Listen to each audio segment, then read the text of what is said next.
The award-winning Cinema Classics is produced by John DeSando and Johnny DiLoretto. Listen to the shows and read reviews online at WCBE.org. Okay, we're good. I'm John DeSando. And I'm Johnny DiLoretto. This is Cinema Classics. It sure is, boy. And a Cinema Classic comes up against a new sequel, so to speak. Yeah, boy. Blade Runner 2049. Yeah. Echoing the original 1982 Blade Runner. Mm-hmm. How does it stack up? Well, yeah, I don't know. It stacks up. I think so. Yeah, it's pretty good. You know, one of my earliest movie memories, I shouldn't say earliest, when I was a kid, my dad took me to see Blade Runner at the drive-in. And I remember him getting really cranky because it was so dark. He couldn't see it. He couldn't see what was going on up there. You know, Blade Runner is mostly famous for the original, the Ridley Scott movie, for its production design, right? Yes. That sort of sci-fi, neo-noir, Yeah. rain-soaked, Exactly. Asian-influenced city look. Yeah, wonderful, yeah. And I like the fact that you put in that noir aspect, because this is really a detective That's story. all it is. It's a detective movie dressed up in sci-fi garb. And that's what this movie is. The original was that way, and this one too. Now, you know, the original, there's a version of it where Harrison Ford is doing that kind of old-school detective narration. The narration. And if you've seen that version, you know that narration is awful. Oh, I know. So if you've heard the rumors, it's bad. Right. Subsequently, they took that out. Yeah, right. So when you saw it in theaters, it did not have that. This one does not have that too, but at the heart of it, you have this soulful detective, you know, classic noir. He's lost in a world of women,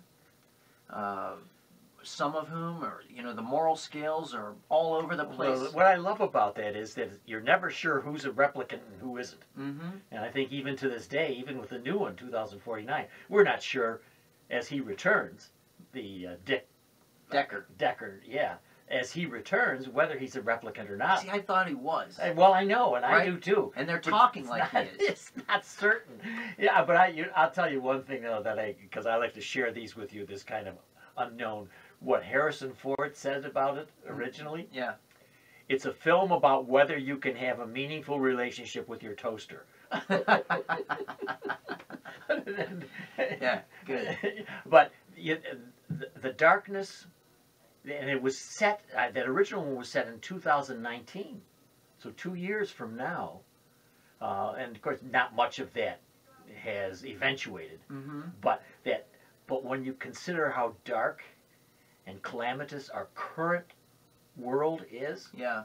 It's prescient. Yeah, so one thing about this new Blade Runner is it takes the sort of bleak tone of the original and then turns it up to 11. This is not a happy film. Nor does it take a charitable view of humanity. It is a 2-hour and 45-minute mood piece, and the mood is decidedly somber. It is. The soundtrack, the score is oppressive. You know, it is a hard... You know, the audience I saw it with was, you know, silent and well, they were reverential. Yeah. A lot of them were buffs. But it is an interesting experience. Now, I was going to ask you, you know, I've seen some online debate about the portrayal of women in this movie. Yes. That this film is misogynistic. Yeah, it's highly sexualized. You know, I find it true to form. That is, we are still a sexual culture. Sometimes as jaded as the Harvey Weinstein current kerfuffle, and yet we're still, and particularly in our puritanical world, and we're still feeling it hundreds of years later, I still feel that he has, and Philip C. Dick, is it? Philip K. Dick. Philip K. Dick had the sense that it was going to be a long time before we ever dropped our obsession with sexuality. Anyway, that's my take. Yeah, well, that's one aspect of it. You have, you know, I'm going to posit that the film is examining gender relations. Okay. Current. Yeah. gender relations. If you think about it, there are only 3 real male characters in the film: Ryan Gosling, Harrison Ford, and Jared Leto. Mm-hmm. Everybody else circling around this story are female characters, some of whom are in positions of power, some of whom are villainous, some of whom are degrees of villainous, and there's one particular character who is a romantic ideal that doesn't actually even exist. The AI girlfriend. Yes. Right? Yes. So I do believe that Denis Villeneuve is commenting on gender relations. I don't think his film is misogynist. And the girl that plays the villain, and shame on me for not looking her name up. That's stupid. I need to know who she is. I can't talk about her. Hold on.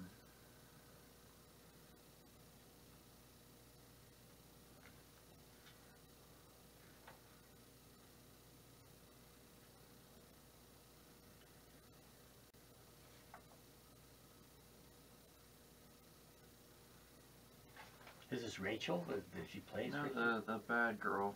Yeah. Sylvia. I think it's Sylvia.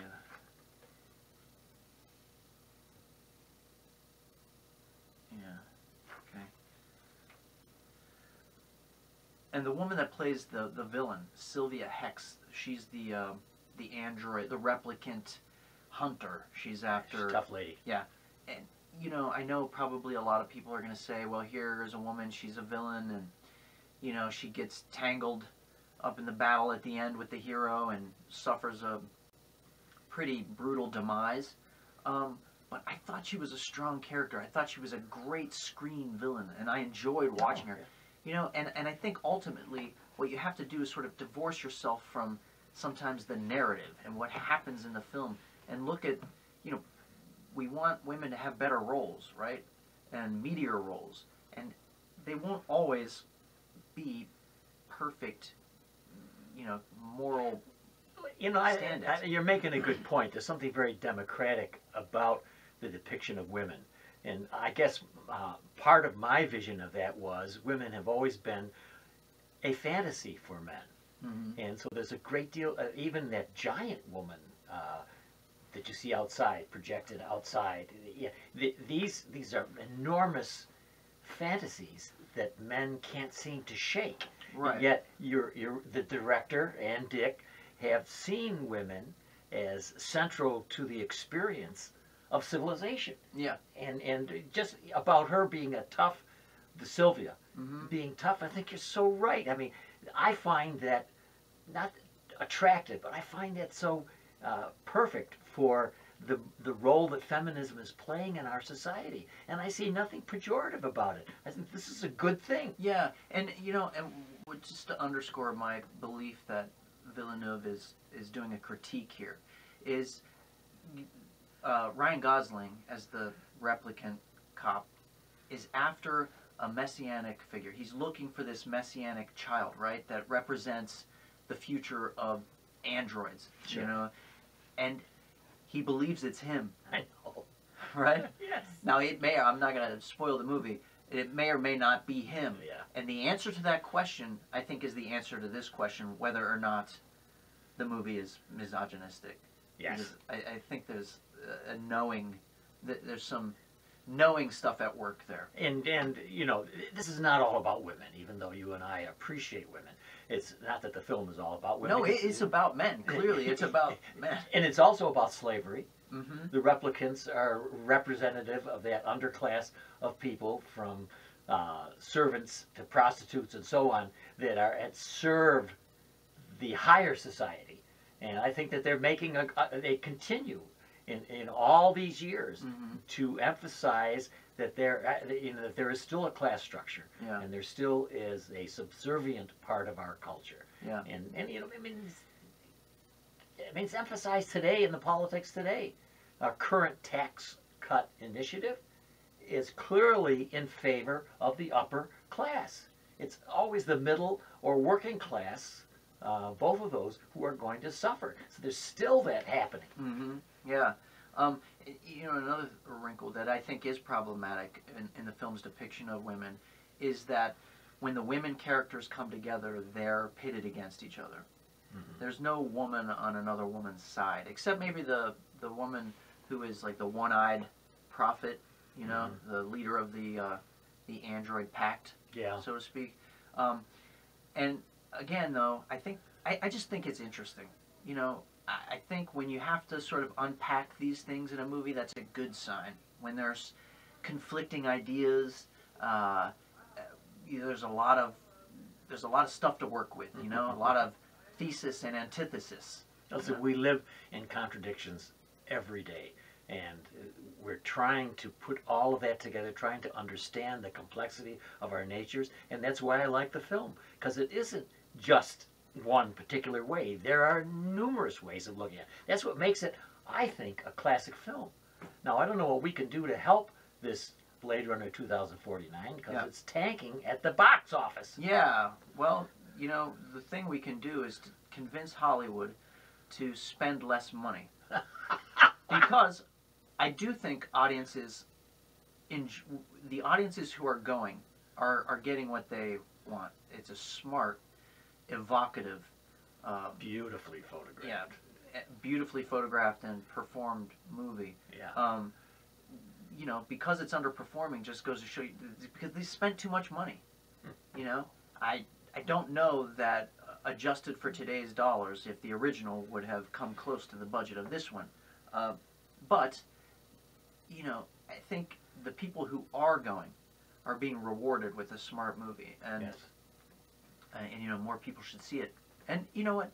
The first movie tanked too, by the way. That's true. You know, I think it's kind of brave, one, to hire this guy, Villeneuve, because he's a smart, difficult filmmaker. And he probably got the job based on the strength of Arrival.